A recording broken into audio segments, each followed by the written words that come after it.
nga yung bahay.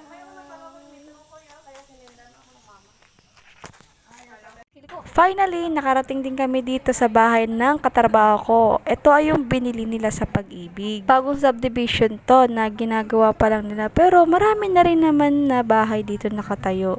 At itong iba daw ay meron ng may-ari.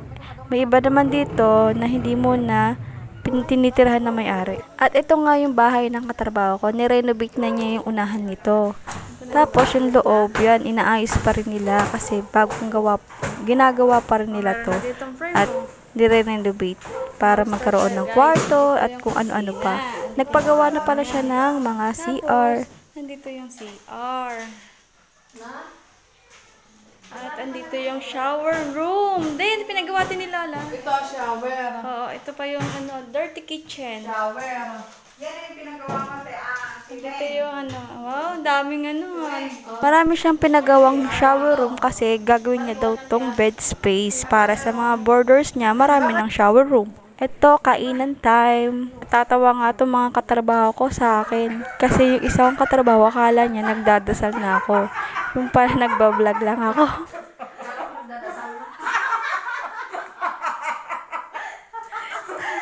Ayan, nagkanya-kanyang pwesto na kami. At alam nyo ba guys, nasira pa yung kalan na dinala ng katrabaho ko. Kaya wala talaga kayong paglulutuan. Naghanap-hanap kami sa mga tindahan at nagtanong kami kung pwede bang magpaluto ng pansit canton. Tatawa nga ako habang nagsasalita yung katrabaho ko kasi para talaga siya nagmamakaawa. Sayang nga kasi hindi ko siya na-videohan habang nagsasabi doon sa tindera. Kaso yung tindera nga, busy siya.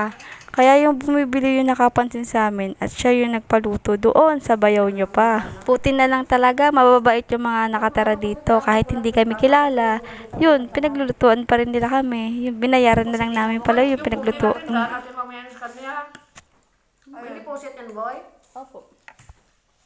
Magkano deposit? Alam nyo ba bakit bumili sila dito ng bahay? Kasi yung company po namin ay lilipat na dito sa Lima, Batangas. Kaya sila kanya-kanyang bili na dito ng bahay.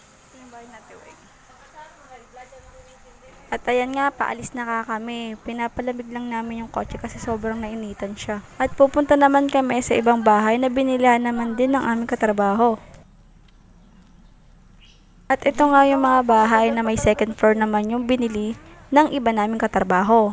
Kaso, under construction pa rin siya at talagang ginagawa pa siya. Ay, ako na naman. At dahil hindi nga namin mapuntahan yung binili nilang bahay, pupunta kami dito sa may model house. Hindi po ako nagbebenta ng bahay ha. Sumama lang po ako sa mga katrabaho ko. At ito nga, papasukin namin itong model house na sinasabi ng guard kasi hindi nga pwedeng pasukan yung kanilang bahay na binibili. Ito, ililibot ko kayo. Ito yung CR. Maganda siya at tiles na. At nandito yung sa labas. Ayan.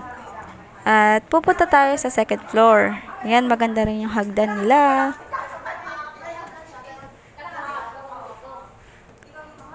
At ito nga yung taas, yung second floor. Kailangan talaga siya. Pag bagong bahay, kailangan talaga i-renovate kasi wala pa dito kwarto. Kung ano-ano man. Yan, kailangan mo siyang i-renovate. Ito yung kwarto na magagawa. Ito kalaki or pwede nyo siyang extensionan kung may pera kayo. Naman tayo sa pupuntang company namin. Sasagadin natin doon. Ito yung mga subdivision.